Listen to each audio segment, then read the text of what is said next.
Welcome, Aries, to your Aries January 2022 reading and predictions. Hi, I'm Nigel Saint James. Great to see the subscribers back again. I always love to see you. Now, I'm looking at this deck here. You know how the subscribers will know, and people who stop by often will know, that the readings that we perform here often include a lot of astrology, as well as very often have reference to the various world religions. This time, this deck is speaking to me. The energy that's coming through here is such that the images, the centers of consciousness that I tap into are going to speak to you directly through the image itself, is what I'm getting here. And this deck to me harkens back to the mystery religions of antiquity, such as Greece, Rome, and particularly in India and places like that as well. And so we are going to have, I think, a different type of reading to that which we normally have, but one which could also involve you in engaging into your shadow self, your dark spot, your dark side. But don't be afraid with that. Nothing bad ever happens here, as you know.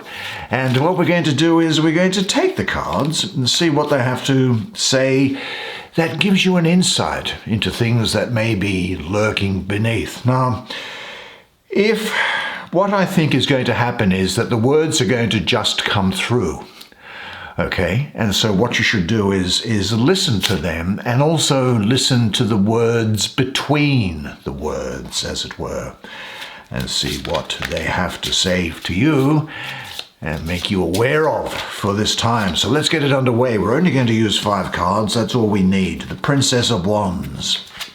What we have here is the Fool. Well, I love that card. The Fool, and this is in the center, the Queen of Cups. Gee, they're starting to speak already. I'm looking forward to this, I have to say. There is the Two of Swords. It's a great figure, and why not take this one here for you? There is the Princess of Cups. So you've got the Queen of Cups and the Princess of Cups. Very interesting. Now, why don't you come? As usual, though, sit down here next to me. We'll have a good close look at the cards together while I do the reading for you. Right, let's have a look at these. I'm excited about this. Let's have a look first at this Princess of Wands, shall we? The Princess of the Shining Flame, the Rose of the Palace of Fire. Well, what can we say here? I think the Princess of Wands is the Egyptian goddess Isis, and she is the process of creating through an act of will or a direction of energy. She is the dynamism required to create and the ability to focus your energy and your will so that it can burn more brightly towards a single goal. Further, she brings to life all that which may have been slowly decaying or becoming stagnant. Now, the princess here, I think, is the throne of her suit, and it is from her that the ace of the suit is born. Manifestation is her power. It is therefore apt that Isis' name means throne. And you can see that this lady has a throne on the top of her head, the throne of Isis on the top of her head. And Isis was seen as the seat of power of the gods and kings in ancient Egypt. It is this throne that we see here on her headdress in the card image, I think. Now, she was the mother of Horus, the god that represented the king, the pharaoh, on his throne. And the king was seen as laying in the lap of Isis. She suckled him from her breast, protected him, and set him upon the throne. Now, just like the Princess of Wands, Isis can be seen as the source and legitimization of power. Do you know, in the ancient pyramids, in the funeral room, the coffin rooms where the pharaohs were kept, there were hieroglyphics on the walls, and they were known as the pyramid texts, and Isis is frequently represented in those hieroglyphic pyramid texts as giving her milk to the dead pharaoh so that he may achieve life among the stars after death. Now, as for the mystery, let's have a closer look as to the mystery that is here. Think not of the beginnings of all things as a step from water to shore, but as the hardening of softness in the fiery furnace of stars. For you are nothing but ancient stars fallen and made manifest. The tales of those blazing stars of so long ago still burn in your dance of life, love, creation, and destruction. Now see my dance, and see the fire and the universe I contain within. It is from my loins that kings are born, and by my word that kingship is granted. I create and behold the power that rises in the beginning, and I destroy it utterly at the end. I am Isis, the throne mother of the gods, primordial child of time, the sayings of whose mouth come to pass. I am the queen of heaven, and desirous of earth. I am great magic, and my blood is power and life. I know the secret names of all things within the earth and above the earth. With this power I make manifest my will. I drive out the serpent, and I conceive from potential and possibility, and out of death and inertia I bring forth life, giving the smallest spark the fuel to burn the brighter, the more hungry. Like you, star-born flame, I want, desire, and yearn. Nothing will ever be enough, for I am the fire that cannot be extinguished, self-fueling and perpetual. I can teach you the true magic of harnessing your will and power, of containing and limiting it. For in limitation there is readiness, and the fire contained in the furnace burns hotter for its tomb. I will show you the manifestation of desire through willful action, for there is nothing in the heavens, or on the earth, or under the earth, that I have not desired and not attained. My will be done. Now I think we might go along this line of these ladies here. Let's have a look at the lady in the middle here. Who is this? The Queen of Cups. Well, this is Aphrodite, the Greek goddess of love, beauty, marriage, and all the feelings of being in love, who stirs up sweet passion in the gods and subdues the tribes of mortal men and birds that fly in the air, and all the many creatures that the dry land brings forth. Now, the story of her birth from the sea foam of the ocean is one of a number of origins given to her, yet probably the most well-known is this one, and it's, I'm just trying to remember the guy's name. I think it was Hesiod, and there was a story there where he wrote a story where Aphrodite came about from the sky god Uranus, who was intended to make love with Gaia, the earth goddess, only to have his son Kronos cut off his genitals and throw them into the sea. They created foam, some say the semen of Uranus, and from this foam Aphrodite emerged, already a maiden.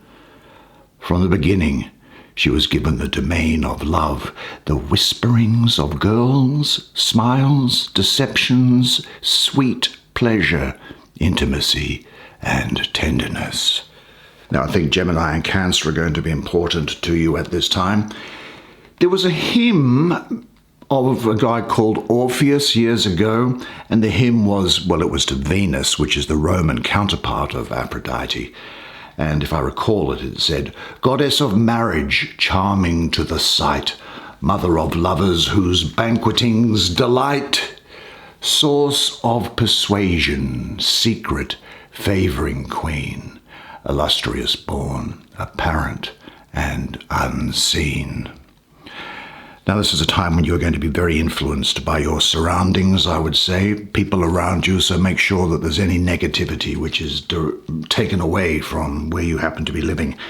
Let's consider the mystery. And the mystery is: the old poet gave me birth in the foaming waters of the ocean, rising as a fully formed woman, voluptuous and in love with the world. The seas are not mine, yet I am of them, and belong to them, and in the beauty of their depths I hold enticement and terror. As you look upon the waves and see the sun shining like gold upon them, you see my splendor and are drawn into me. When you immerse yourself in the deep waters and see what dwells beneath, you see my inner, terrifying glory. I am the queen of beauty and love. I have been loved and worshipped for countless aeons, called shimmering-throned enchantress, rich-crowned mother of love's golden source of persuasion. I pull your desire into the depths and surround it, immerse it and mire it therein. Now, when you are before me, you will sink into my persuasion, become lost in my laughter and supple limbs. You'll be happy to drown in me. You will. Love and desire are my sons.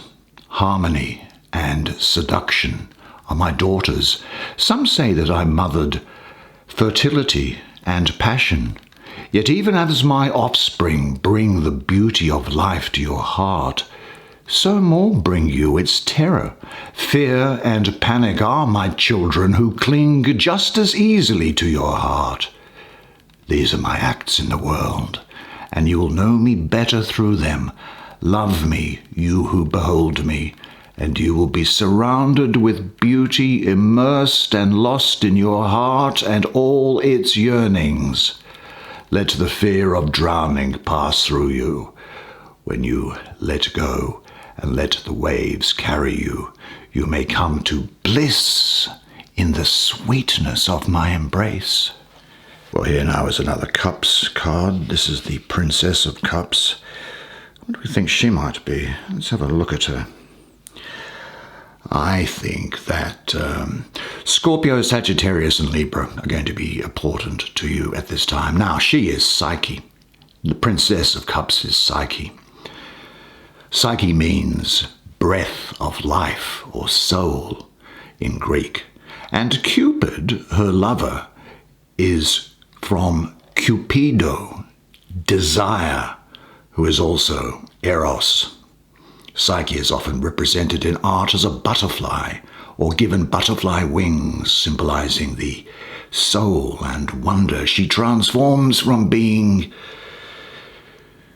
well, someone with little emotion to blind to her own emotional self, to an awakened soul yearning for eternal love and reunion with the divine.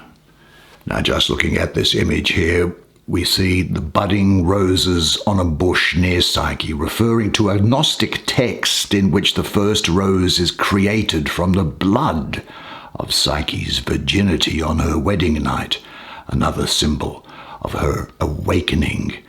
Now, there is a decorated box behind Psyche. This is the box that she will shortly take with her into the underworld to collect Persephone's beauty for her mother, Aphrodite.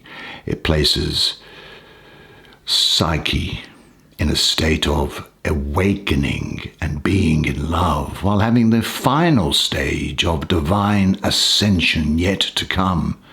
She has fallen in love with love, seen its true form, but is not yet reunited with it, or reunited with her divine origin. Now, what might she have to say? I think she would say something like, "You pass your time on earth in darkness, blind and veiled. You share this in kind with the greatest of the universe's mysteries. For though you are blinded, you might be unveiled in revelation. To understand this teaching and descend into it, you must know that until now you have been dreaming, entertained by shadows on a wall. You are the divine waiting to be born to liberty. I am the way of awakening. It is my feet that trod the first dew-dropped road down the river of stars and buried into the world of the soul, fleeing from its origin. I made it, one drop in the ocean of being, one flame in the darkness. I am the breath of life, the soul and spirit manifest in the cave, encased in wonder and beauty. I am the eyes that look upon the abode of the earth with amazement and wonder. I carry within me all joy, pleasure, and vision, for like you, I am a mystery enshrined in the temple of flesh. And the universe does not end at my skin. I, in my wonder, found awakening, and in the darkness I held out a flame to behold the divine. There I fell in love with love, and it answered back, falling in love with the soul. Well, thank you, ladies. Let's see what there might be next. Where shall we go? I'll leave this major arcana till last. What is this talking about here? This is the Two of Swords. You've probably got something interesting to say as well, I assume. Let's have a look at you. Let's see what there might be here. Now, in the two, we see that the initial seed of an idea that you have had is extended now to its logical conclusions. Here is an idea that can be analyzed, discussed, disagreed over even, but then taken to a logical, even if only theoretical, conclusion. It is not yet acted upon, is the point. The Two of Swords is the moment of the first step over the precipice from the fuzzy seed of an idea to a fully formed and logical idea, from impulse to speak to the first word being spoken, as it were. Now this, therefore, is a energy about the threshold, about choice and duality. Now the two swords crossed above the head of the man in the card represent this duality, I think, taking the form of an equally significant or attractive ideas that require you to think about them and make a choice. Now, the man here in this image is playing a game, isn't he? A board game. And he carefully considers all the moves of the pieces on the board and their outcomes, his brow furrowed in thought. Well, this is the logical process that takes place in the mind before a choice is made. And at some point soon, this man is going to make his first move of the game. Now, what he might have to say to you is that the sword is sharp and deadly. It has the power to create or destroy worlds. Yet it is not only a point, its two edges define it and draw it from the abstract to the manifest, so you might feel its weight. Its balance dictates the ease with which you wield it, for balance in all things is a blessing. Now, the road of the sword is one of careful thought and strategy, thinking about things in a logical way, using your head. The mind must always be ready. You must not fear the choice that unfolds before you, nor be afraid to speak about what that choice is. Yet, don't rush into your words. In that moment, before you have declared your word, entire worlds can be created or destroyed. In that moment, the universe unfolds before you with the lines of cause and effect presented to your inner eye, Learn to read this map with care and attention, and you will soon walk the thresholds of balance and duality with joy, welcoming each new moment of before speaking. You were not made to know the future, perhaps, but you might glimpse the myriad of possible worlds and futures awaiting manifestation at the moment you step from your high seat of vision and make your first move. Then we go here, I think, do we not, to the Fool. Let's have a look. Now, the Fool, the one who walks without fear. Well, as the name suggests, this is associated with foolishness. You have now a blank sheet of paper in front of you. It's down for you to write out the actions that you are going to take for this period of year. Now, foolishness is around here, I suppose, but because this is in the major arcana, the imagery says otherwise. This foolishness manifests as a divine foolishness, a sacred drunkenness, a mad ecstasy. This unity with Godhead is also a form of self-annihilation in which the boundaries between I and not I are destroyed, leaving only the divine. This in itself becomes its own form of spiritual madness, as the mystic acts contrary to social conventions, seemingly crazy to those who do not understand. Now, looking at this image here, there is in Islam, the Islamic Mevledi order is a Sufic order. That is, they're mystics. They look at living the spirit of the Quran, the Holy Quran, rather than just the word of it. And Sufic mysticism performs a practice that is aimed at achieving this state of, that they call a sama ceremony, incidentally, of trying to get this oneness with the divine. Now, initiation into the Sufi path means the surrender of will, the transformation of desire from self-centeredness to God-centeredness, a seeking not so much to escape from self as to transcend and change self, and thus center into timeless experience.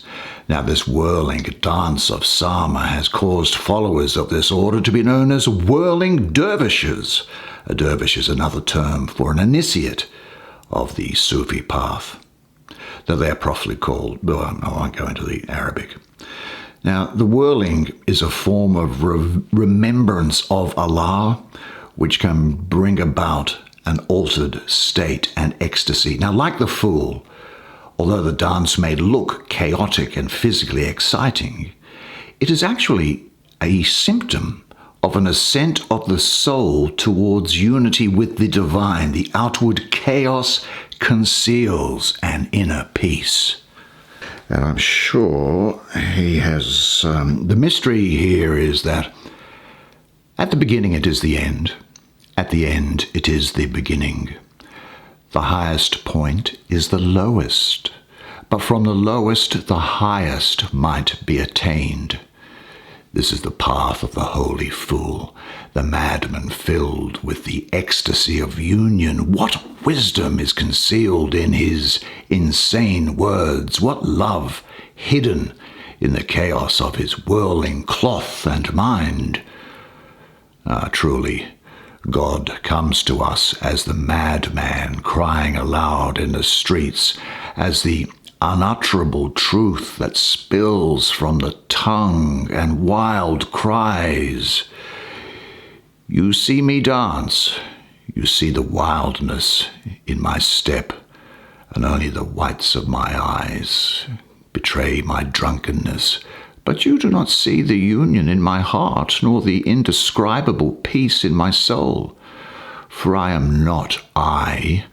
I is the trap that will hold you in this grave world. Knowing yourself is knowing only your tomb. Join me, dance, let your head grow dizzy from the maddening spinning. Drink deeply of the wine of the beloved. Inhale the opiate of the divine breath that is all, and you shall be as the sacred fool. You shall know the ecstasy of union and liberation from the chaos of I. You shall be crazy and holy, knocking as a madman at the door of the beloved. Only when you cannot think of I without thinking of God, when you turn your head in all directions and there is always God, then will the door be opened to not you, the not you ego taken away. And then there shall only be one and all and nothing, and your days will be an eternity and a moment, all in the divine bliss of union. Great start of the year, Aries. Well, that's January 2022 done for you. Fascinating, absolutely fascinating, I think. Don't you? I think it's going to be a great month for you. And don't you deserve it? You really do. Anyway, some interesting food for thought there, I think. And you know how to do it. Onwards and upwards for you always. Now, remember one thing, and it's one thing to remember until I see you again, and it is this, that you are a legend, and I look forward to seeing you again next month. And until then, it's bye for now.